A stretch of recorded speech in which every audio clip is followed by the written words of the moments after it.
Hi, everybody, and welcome to Grab a Cuppa Knit and Chat. You might have noticed me as Grab a Cuppa on YouTube for 4 videos. We won't get into that. We're just going to start over with Knit and Chat. So, welcome to Grab a Cuppa Knit and Chat. Grab something to drink. Here I have my Cherry 7 Up. No promotions, just something cold because it is like in the 90s here in the Willamette Valley of Oregon. Um, yeah, I started this channel several months ago, or I started a YouTube channel, Grab a Cuppa, several months ago to have somebody to talk to about my knitting because my spouse is not very interested. I don't have a very big group of people around. I do have another channel that's associated with this that's just my everyday life type things. We do lots of stuff. I'm kind of a mess today because we made blueberry jam today and we went out and picked fireweed. So I made fireweed juice to make some jelly or something out of. It's just a lot going on, but that's not what this channel is for. That's the other channel. Today, I just want to introduce you to my knitting. I knit, I crochet, and I try to spin a little bit. So I have a small electric spinner, a large electric spinner, I have drop spindles, and I have a large antique, well, not antique, traditional spinning wheel, Ashford traditional. It's rather large and cumbersome, and I have spun on it before, but I kind of like the e-spinner, maybe because my knees are so bad. But anyway, yeah, here we go. I don't, well, I do have a finished object to show you. I did the Pearl Soho dumpling bag. I didn't do the knit along, but I made the dumpling bag on my own. So there's my dumpling bag. I think it goes this way. And then the long part hangs on your wrist. So it looks a little funky here because I made mine out of cotton. And I washed it and then I pinned it out because my straps want to roll under. So I just kind of pinned it off and let it sit. And it did help some, even though it is cotton. And I'm really excited about this. I love these little bags. They're perfect for like taking a pair of socks on the go. The yarn that I used is Knit Picks Memento. And that bag, I still had this much of a skein left, which I didn't weigh it out. These are 100-gram skeins, 232 yards. And this is 100% Pima cotton. And that's how much I had left. So yeah, doesn't take a whole skein. It's great. I'm going to make a couple more. I do like the variegation and the way, like on this side, it just kind of did the zigzag lightning strike type on it. I'm holding it upside down and everywhere else, but I kind of like that, but it gives me that camo feel. So I kind of don't like that. I don't know if it would be different. Excuse me, if it was, because this is knit in the round with a provisional cast on. I don't know if it would be any different if it was knit flat for like dishcloths or not. But I'm probably going to use the rest of that because when it was on sale, I got 2 skeins and I had so much left plus another one. I think I'm going to use the rest of this to make dishcloths with. So That's my finished object. Next up, I'm going to show you, I'm doing my very first muscle burl hat. Yes, that's it. My skein looks awful, but that's the yarn I'm using. This is my hat so far. So this is my very first one, and I'm almost as long as it's gonna be. You really can't see a whole lot. Let's see. There it is. So yeah, it's not too terribly much more. That is Shirsty Cat Designs Just Sock. It's 75 superwash merino, 25 nylon, 100 grams, 462 yards. So I used to live up in the Seattle area, and a lot of my yarns came from the little local yarn shops around that area. So the most of my yarns are from there. And then a lot of my sock weight yarn or my sock yarn came from Knit Crate when I was part of the Knit Crate monthly box. So I got one skein of this and one skein of that. So I'm trying to use those up somehow, either by making socks or doing a muscle burl or a sock head slouch. I've been trying to do a sock head slouch for a long time, and I just can't get it right. I have done some of the tin can knits. What are they? I can't remember. Barley hats? I don't remember. Anyway, that's my muscle burl, and that's living in this little bag here, which is an awesome little bag. It has a pocket here, which has my compression sleeve in it. It has the inside pocket, and I have these little stoppers. I don't know why they're not on my needles. I think because I did something earlier and just kind of threw them down, but there they are. Aren't they cute? Those came from Always Be Kind. You can find them on Instagram. I bought them at the Black Sheep Fiber Festival last month. It was awesome. There's a little pocket here, just a little tiny pocket. And then this one here, it unbuttons and then it zips down and opens up into a bigger pocket where I keep my pencil and my paper, my hand cream. There's this. I have a needle keeper in there. And then down here I have pins, a measuring tape, and some little travel scissors.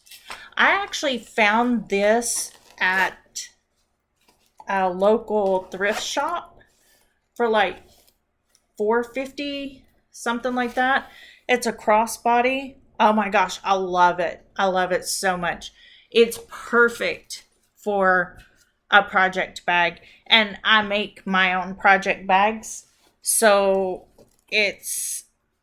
and I use like old purses and stuff like that for my project bags, but this is perfect. And I was looking for another one, and I did see that on, no promotion here, but I saw it on Temu, Temu, that new site with all the cheap stuff, for like $9.62.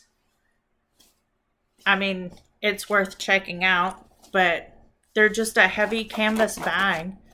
I don't know how good the one from that site is, but This one is perfect and for like $5. And I think the day that I went, it was the half off color. So I really didn't even spend that. I spent like $2.50. Excuse me. If you hear a hum, it's my fan I have off to the side blowing on me. I'm in my craft room, but during this time of year, my craft room is also my dehydrator room. So it causes a whole lot of heat in here, and I moved the dehydrator out so that I could do a video. So next, I'm just really, I have several things that I want to work on, like I think it's the hollows shawl. Um, let's see, the peacock scarf, the hollow shawl. I can't remember who makes it, but it's on Ravelry. I saw it from Wool Needles Hands. I want to make sure I have hers correct. So give me just a moment if you don't mind. The peacock scarf is from Arna and Carlos. And Wool Needles Hands is where I saw the hollows. And Needles at the Ready podcast, Kevin dyes yarn, just like Wool Needles Hands fiber for the people. But I got a skein back when Kevin first started dyeing yarn called Villainous, and I'm making a muscle burl hat out of that. I don't have it in here with me. I've only gotten just the crown done, so next time hopefully I'll show that. But with all of my one skeins here and there, I have leftover. I'm doing socks. I'm doing the Stephen West Contrast Blast. It's a surprise sock knit along, so we're only on the second clue. So I am not going to show you anything about that sock. I don't want to spoil anything. I'm going completely out of the box. The colors that I have are like a neon green and then a variegated with a neon green and purple, gray, white type color in it. As soon as that is over, then I'll show the socks, but I'm scared to ruin it for anybody. Even if I say, turn away, close your eyes, I want it to be a complete surprise. So I'm going completely out of the box with that pair of socks, so to speak, in colors. Because the only thing that is kind of like colors that I gravitate to is the purplish gray color and the variegation. I've not done I will tell you it's a top down or cuff down sock. And that's out of the box for me because I really am a toe up sock person. This little dumpling bag is the first time ever that I did a Kitchener stitch. And honestly, the first one I can see where I joined it. The second, this side, I can't see where I joined it.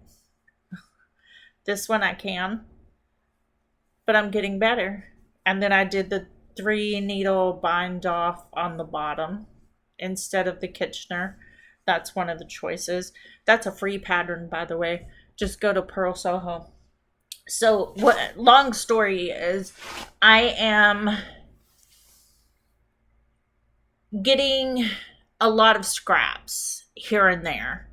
And I like to buy mini skeins of yarns when I go to a fiber festival. Let me back up some. When I go to a fiber festival, unless I'm looking for something specific, I will only buy mini skeins. I do the same thing with local yarn shops that I go to. If I'm not, like, we have one about 15 miles away, I go in there quite often and look around, and I'll get a little of this, a little of that, only because at the moment I'm working there, but I'm changing jobs with the same company. But I'm changing jobs and I'm going to a different town to work, which is a little bit further away. But when I find local yarn shops or little places like that, when we're out goofing off, so to speak, or traveling around, I'll get a little mini skein, because most of the time they're less than $10. You're getting 10 to 20 grams, depending on how much there is on weight, is how much they are. Most of the yarn shows that I go to, or fiber festivals that I go to, somebody has some mini skeins, and I love it, because a lot of times they'll take the mini skeins, or they'll take what they call a dye mop, so a big skein of yarn, dye mop, and instead of selling it as one skein, they'll split it up into mini skeins of about 20 grams and sell them for $5 to $8, and you get a unique skein of yarn. So what I'm doing is I have all these little boxes. So in this one is my northeasterly. It uses scrap yarns of DK or fingering weight held double. I'm just doing fingering weight.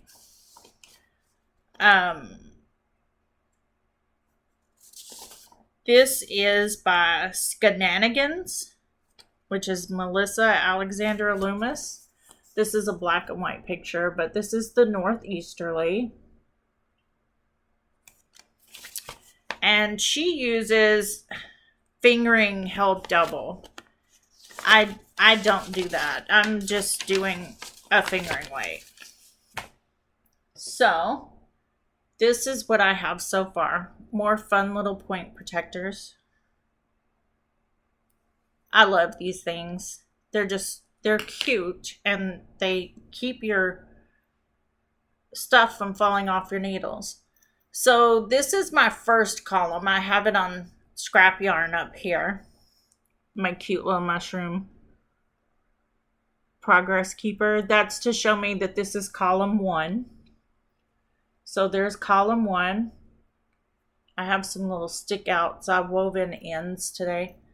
And then column 2, I have just got light bulb markers, and I've got 2 on there because I'm going to remember this is column 1, because whenever you join, you're joining it here, join as you go. So you do 3 or 4 rows on column 2, and then you start joining it, and you join it on the back side on this side. So then 3, 4, and however many light bulb markers from here that I have on the columns is which column it is, because I had started this once before and I got a good bit more than this on column 1 done, and I went and added column 2, and then I got confused on which one was which, because I had them almost even and I couldn't get them joined.